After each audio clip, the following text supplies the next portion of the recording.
Bernard.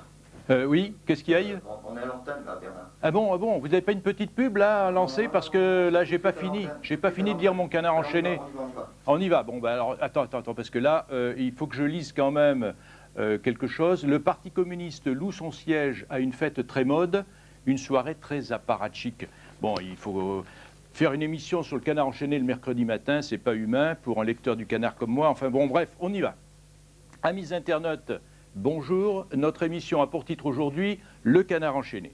Alors pourquoi une émission d'histoire, une émission sérieuse sur un journal satirique, humoristique, que plus d'1 million de francophones s'arrachent, dévorent tous les mercredis matins? Eh bien d'abord parce que cet hebdomadaire est l'un des journaux français les plus connus en France et dans le monde, aussi parce qu'il va bientôt fêter ses 85 ans, et enfin parce qu'un historien très sérieux qui s'appelle monsieur Laurent Martin a publié une thèse en plusieurs volumes. Je n'ai là que 2 volumes, il y en a en réalité 3, ça pèse très lourd, mais c'est une thèse très intéressante, très documentée, qui va probablement être éditée en l'an 2001, et qui dit, cet historien, le canard est un objet d'étude idéal pour un historien de la France contemporaine.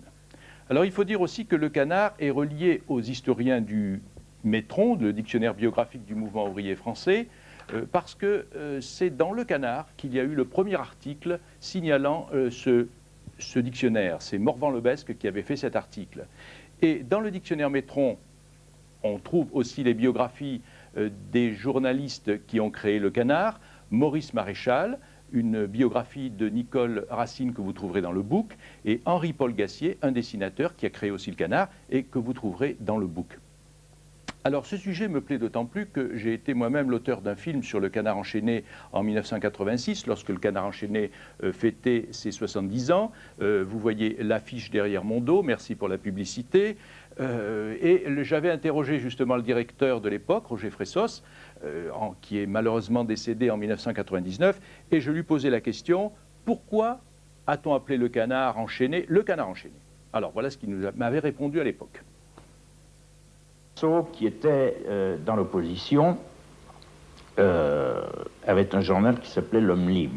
Et puis, comme c'était la guerre, comme la censure militaire sévissait, et aussi la censure politique, et que Clémenceau était très critique vis-à-vis du gouvernement et de l'état-major, la censure, Anastasie, lui coupait largement ses éditoriaux. Alors un jour, exaspéré, Clémenceau a décidé d'appeler son journal L'Homme enchaîné. Et du coup, par analogie, Maréchal a appelé le sien le Canard enchaîné.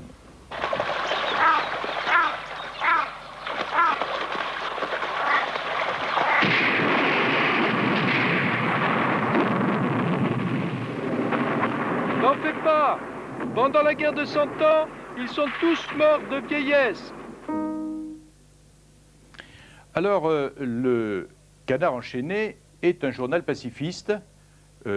Roger Fressos vous l'a dit, et nous avions toujours, pendant la guerre, un journal qui est né avec des journalistes comme Maurice Maréchal et Henri-Paul Gassier, je vous le répète, et j'aurais d'ailleurs dû lire la thèse de Laurent Martin, malheureusement elle n'était pas encore publiée lorsque j'ai fait ce film, parce que je croyais que le journal Le Canard enchaîné était un journal de tranchées.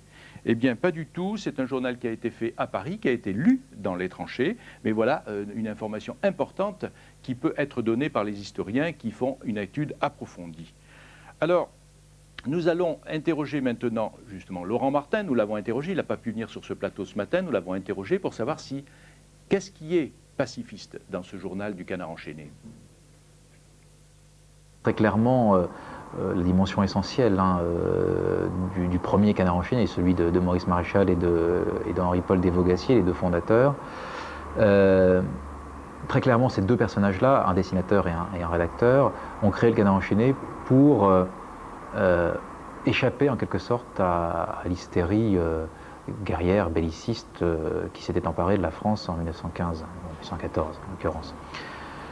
Alors, ils n'ont pas pu, évidemment, faire de leur journal un brûlot pacifiste, comme certainement ils en auraient eu l'intention, comme ils en avaient eu l'intention. tout simplement parce que la censure à l'époque aurait empêché l'expression d'un pacifisme trop affiché. Donc ils ont louvoyé, ils ont utilisé tout justement ce style canard fait d'antiphrases, de litotes, de calembours, etc. pour traduire donc ce pacifisme, pour le rendre clair aux yeux de ceux qui voulaient bien le voir, tout en échappant un petit peu aux foudres de la censure et donc aux éventuelles conséquences que ça pouvait comporter. Donc pour eux, clairement, qui avaient été un peu élevés dans cette culture de la gauche internationaliste du début du siècle, la guerre était une monstruosité, quel qu'en soit le motif par ailleurs, et particulièrement ceux qui avaient été à l'origine de la guerre de 14-18. Il fallait absolument essayer d'arrêter le plus vite possible le massacre, obtenir éventuellement une paix blanche, etc. Tout valait mieux que les millions de cadavres que la guerre a alignés. Pour autant, il ne faut pas non plus faire du premier canard enchaîné, de Maurice Maréchal notamment en particulier, des défaitistes. Ils n'étaient pas du tout dans la lignée de certains défaitistes révolutionnaires défaitistes qui voulaient donc, qui pensaient que la paix pouvait être obtenue au prix d'une défaite de la France, etc. Ça n'a jamais été cette optique-là. Ils étaient quand même d'une certaine façon, à leur façon, patriotes. Et ils ne souhaitaient pas l'effondrement de la France, mais ils pensaient que la guerre jusqu'au bout, comme on criait à l'époque, était une bêtise. Une bêtise meurtrière. Il se rattachait plus de la pensée de Jaurès?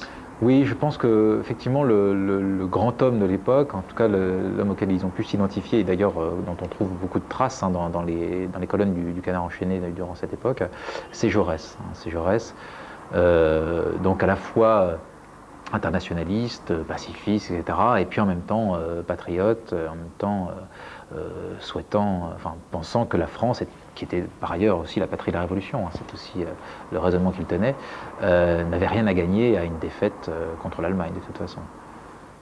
Alors le pacifisme, l'antimilitarisme restent des caractéristiques du Canard enchaîné. Nous trouvons d'ailleurs en cette période actuelle de conflit au Proche-Orient 2 titres. La situation reste pré-guerre, ce qui inquiète le Canard enchaîné, et c'est mieux que rien, mais faut pacifier. Donc vous voyez que le Canard enchaîné reste quand même sur une ligne pacifiste encore aujourd'hui, même si c'est un peu moins vrai qu'au début. Dans l'entre-deux-guerres, cette position pacifiste, c'est ce que nous apprend Laurent Martin, cette position face à la montée des fascismes en Italie, en Allemagne, en Espagne, est difficile à tenir. Et pendant la guerre d'Espagne, d'ailleurs, le premier événement historique a créé une dissension dans le Canard enchaîné, avec le départ notamment de Galtier-Boissière, qui avait accusé les communistes espagnols d'avoir fait emprisonner des anarcho-syndicalistes du POUM. Et alors voyons ce que pense Laurent Martin du communisme maintenant, parce que lorsque justement on a écarté Galtier-Boissière, on a accusé le Canard d'avoir été manipulé par les communistes. Alors voyons ce que nous dit Laurent Martin. Alors là, sur cette question, il faut, je pense, c'est là l'intérêt d'une approche historienne avec des archives, avec des documents, etc. Il faut être assez attentif. Je dirais qu'il y a une première période qui est celle de 1917 jusqu'à la guerre, jusqu'à la Deuxième Guerre mondiale. Dans cette première partie, donc dans l'entre-deux-guerres, le Canard est favorable à la révolution soviétique, à la grande lueur qui se lève à l'Est, etc., sans être affilié de quelconque façon financière, organique, etc., au Parti communiste ou à ses satellites. Simplement, la majeure partie de ces rédacteurs, et certainement les plus influents, pensent qu'il y a là un espoir, certainement, d'émancipation, de libération contre une société bourgeoise, capitaliste, etc. Bon. Je veux dire que cette théorie, cette pensée a déjà été battue en brèche dans les années 30 avec quelques livres écrits par des gens qui sont allés là-bas. Je pense par exemple au retour du RSS de Gide. Et là, quand on voit la réception qui est faite de ces ouvrages, on s'aperçoit que le Canard commence déjà à douter un petit peu justement de la qualité de cette révolution soviétique et pense que finalement on est peut-être en train de bâtir une nouvelle dictature, etc. Bon, il quand même commence déjà à être dubitatif, mais les liens d'amitié et de respect pour le Parti communiste et puis pour plus généralement cette idéologie d'émancipation subsiste au moins jusqu'à la guerre. Enfin, subsiste au moins, je dirais, plutôt jusqu'au pacte germano-soviétique. Le pacte germano-soviétique, là, on le voit en lisant Le Canard et puis en lisant un peu la correspondance des gens à cette époque, portait un rude coup, pour ne pas dire plus, à cette illusion. À la Libération, on peut croire que Le Canard enchaîné est revenu sur cette amitié ou cette estime communiste, bon, justement parce que les gens qui ont participé au réseau de résistance ont noué des amitiés avec les communistes, qu'il y a des communistes dans la rédaction, comme il y en avait d'ailleurs dans beaucoup de rédactions, et pas seulement de journaux de gauche d'ailleurs. Les positions qu'il défend en 1944-1945, puisqu'il reparaît en septembre 1944, sont très soviétophiles, je dirais, plus que communophiles, si je puis dire. Et donc, certains à l'époque l'accusent effectivement de rouler pour le Parti communiste. Et puis les choses changent, je pense, de manière assez nette, à partir de 1947-1948, donc à l'entrée en guerre froide. À l'entrée en guerre froide coïncide la prise de pouvoir, si l'on peut dire, d'un nouveau rédacteur en chef qui s'appelle Ernest Reynaud, qui signe Traîneau, qui est un homme de gauche, indiscutablement, je dirais plutôt libertaire, de formation, si on peut dire, mais en tout cas très anticommuniste.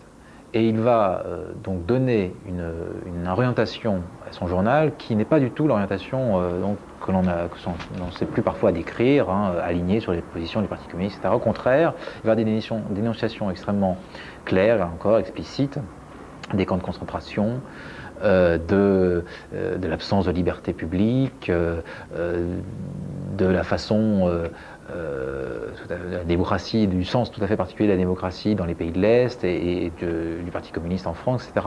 Et d'ailleurs, on observe dès cette époque que les communistes eux-mêmes ne s'y trompent pas. Il y a des polémiques extrêmement sévères, extrêmement virulentes entre donc Le Canard enchaîné et les différents journaux et rédacteurs dans la mouvance communiste. Donc c'est des gens, alors que des gens effectivement à droite ou parfois même à l'extrême droite, parce que souvent ce sont des critiques qui viennent de l'extrême droite, pensent à cette époque, écrivent à cette époque que Le Canard est devenu rouge, ça c'est tout à fait évident. Qu'il le soit devenu en réalité, ça me semble l'être beaucoup moins. Alors Le Canard enchaîné a beaucoup de têtes de Turcs et il le prend en particulier aussi les journalistes d'autres journaux tels que Le Figaro, qui est sa tête de Turc principale, mais il n'a pas manqué aussi après la guerre de brocarder l'humanité. Aragon était traité de communiste à chauffeur et Traîneau, libertaire, avait demandé à De Gaulle de rectifier ses mémoires puisque De Gaulle avait rangé Le Canard enchaîné parmi les journaux communistes de la Libération.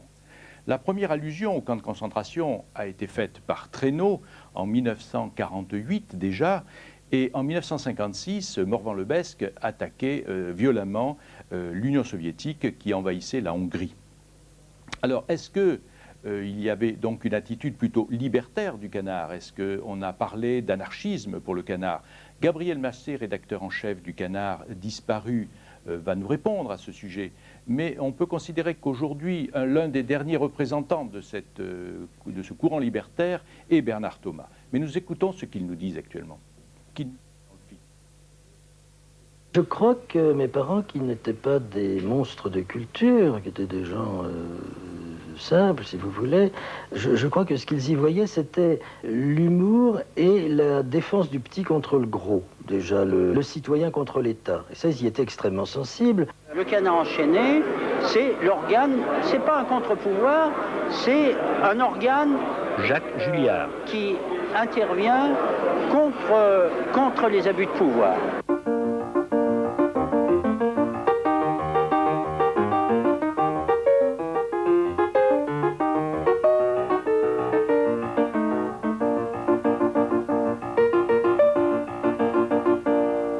En ce qui concerne l'affaire Sacco-Vanzetti, le Canard avait trouvé un surnom terrible pour le gouverneur Fuller. C'est celui qui avait refusé la grâce des deux anarchistes italiens innocents, et ça a été reconnu plus tard. Il les avait laissés électrocuter. Le Canard l'avait surnommé le Père Lachaise. Et toutes les injustices sont insupportables, vous ne trouvez pas? C'est quelque chose qui fait mal à soi-même. Là, c'est pas aux autres, c'est à soi-même que ça fait mal. L'injustice du racisme, l'injustice des conditions sociales, on ne peut pas ne pas réagir à ces choses-là. Je veux dire, ils sont totalement libres. Roland Dumas. Totalement libres. D'aucuns diraient qu'il y a un peu d'esprit anarchiste derrière tout ça, mais je ne trouve pas ça plus mal. Ils étaient anarchistes. Ils n'étaient pas réellement ni socialistes ni communistes, ils étaient anards. Mais vraiment anards, et c'était sincère chez eux. Un bonhomme comme Monnier, par exemple, ne reconnaissait aucune autorité. Ça, Monnier, alors, il s'en moquait carrément. Hein. Moi, j'avais fondé un parti qui s'appelait les anarchistes modérés. C'est-à-dire modérément anarchistes, mais modérément modérés. Ça plaisait beaucoup à Cocteau. Ça. Oui, le fond du Canard est anard. Mais il n'y a pas que, il y a plus d'un, et de moins en moins. Je suis un des derniers représentants anards. Mais enfin, j'ai été toujours copain avec des anards. Nous avions la mère armée. Il y en a un qui est là, par là. Quoi? Oui, voilà, par là. Voilà, c'est ça. May, l'histoire de May la réfractaire, et qui était chef des correctrices au Canard. Enfin, elle avait connu Lénine. Claude-Marie Vadreau. Mais Picret, elle avait connu Trotsky. Elle avait tenu la dragée haute à Lénine au cours quand elle était très jeune. Donc c'était bon, de l'histoire vivante. Elle avait 83 ou 84 ans. Elle venait encore au Canard. Je l'adorais, cette bonne femme. Je l'adorais. Vasquez de Sola. Et on n'était pas du même bord, parce qu'elle était anarchiste, j'étais plutôt coco. Elle n'aimait pas les cocos, mais elle m'aimait moi. Et moi, j'aime les anarchistes quand ils sont des vrais anarchistes comme elle. Il y a au Canard, il y a toujours eu Gabriel Massé. représenté diverses... Si on prenait les individus à part, chacun avait ses opinions. Mais à l'intérieur du Canard, ils avaient tous adopté, et c'est une règle, quand on entre au Canard, on adopte cette philosophie humaniste qui dépasse l'opinion, qui dépasse l'opinion partisane, tu vois. Alors pour lire Le Canard enchaîné, il faut effectivement avoir de l'érudition, il faut connaître la politique. Le Canard enchaîné est plutôt un journal de complément, il faut s'intéresser à l'actualité. Et d'autant plus, lorsqu'on fait une recherche sur le Canard, il est d'autant plus difficile de se remettre dans l'ambiance de l'époque, ce qui faisait rire à l'époque. Et c'est la difficulté d'ailleurs dont fait part Laurent Martin lorsqu'il a consulté toute la collection du Canard enchaîné pour faire sa thèse. Moi-même, lorsque j'ai cherché des titres qui étaient révélateurs pour le film, il était difficile aussi de sortir des dessins, des titres qui pouvaient encore faire rire aujourd'hui. Donc les lecteurs du Canard sont des gens qui ont un esprit critique particulier, qui ont besoin de se tenir informés. Alors est-ce pour cela qu'on trouve peut-être plus de lecteurs parmi les intellectuels que parmi le monde ouvrier, que dans le monde ouvrier? Alors pourtant le Canard a toujours fait des efforts pour être lu par des gens qui étaient proches du Parti communiste notamment. Il n'a jamais fait d'anticommunisme primaire. Et c'est ce que va nous expliquer Laurent Martin. Se refuse à tomber dans un anticommunisme primaire, comme on dit, pour certaines attaques. Oui, je crois que là il faut distinguer deux choses. Il y a une critique très sévère sur le fonctionnement du Parti communiste, sur les objectifs de ses dirigeants, sur les manœuvres, etc. Et puis une sympathie qui ne s'est jamais démentie pour le militant communiste, ou pour le sympathisant communiste, pour les gens qui, par idéal, par espoir, par générosité, croient encore que effectivement, le communisme peut être une solution pour l'humanité. Donc il y a une sorte de séparation là, qui est faite entre les dirigeants qu'on ne ménage pas, qui sont plus ou moins tous qualifiés d'apprentis dictateurs, et puis, disons, les petites gens dont les gens du Canard partagent en quelque sorte l'espoir et les conceptions généreuses, je veux dire. Le Canard enchaîné ne vit que par ses lecteurs.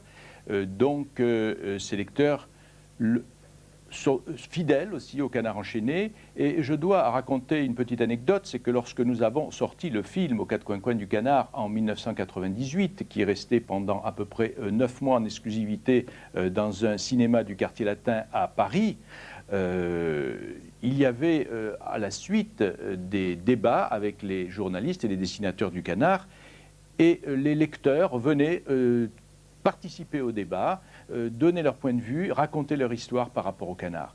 Et dans ces débats, nous avions reçu notamment 2 grosses pointures aussi des journalistes du Canard, Roger Fressos qui signait André Ribot, avec le dessinateur Moisan, et qui ont tenu une rubrique qui s'appelait La Cour, concernant le général de Gaulle. Nous les écoutons.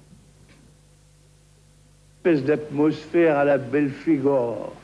D'être utile, encore une fois, directement à la France.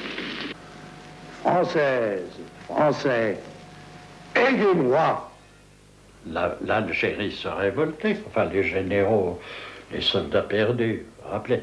Eh bien, il était là, il a fait une allocution, et il a terminé son allocution aux Français par « Aidez-moi ». Il a eu un sanglot. Il était parfaitement truqué, son sanglot, c'était évident, mais il était bien fait. Il faut dire, à mon avis, De Gaulle était un acteur de la trempe de Rému. Plus fort même que Rému. Quand il apparaissait à la télévision, c'était sur une musique de Lully ou de Lalande. L'AFP annonçait le soir qu'il regagnait ses appartements privés. Tout son entourage, enfin ses ministres, avaient un comportement de courtisans, comme j'imagine l'avaient les courtisans de Louis XIV. Alors c'est là-dessus qu'on s'est mis à raconter. Moi avec une plume d'oie et Moisan avec un crayon, on s'est mis à raconter les péripéties de la cour. De Gaulle, pour moi en tout cas, était un personnage que l'on pouvait non seulement caricaturer, mais on pouvait lui faire exprimer tout. Le roi martyrisait son premier ministre, qui était M. Debray, qui avait tout du Saint-Sébastien. J'appelais M. le Prince, parce que c'est lui qui avait parlé un jour des princes qui nous gouvernent, et il était devenu M. le Prince. Et alors le roi lui dit un jour, bon, allons nous promener, il l'emmène au bois de Boulogne, et puis il prend une barque et il met Debray à la rame, et il lui demande de s'avancer au large. Enfin, si c'était écrit, et puis au bout d'un moment, il dit d'une voix très douce, c'est ça, Grammet, mon ami, je vais faire quelques pas pour me délasser, et puis s'est avancé sur les eaux. Et puis ça s'est vendu à 180 000 exemplaires, ce qui était un best-seller. Ça avait fait tiquer un peu les amis de Gaulle, pas de Gaulle, mais les amis. Quelqu'un avait demandé la saisie de ce livre, qui était une lèse-majesté, comme on ne peut pas imaginer. De Gaulle a dit, non, si on le saisit, il se vendra sous le manteau. Eh bien, je n'aime pas être vendu sous le manteau.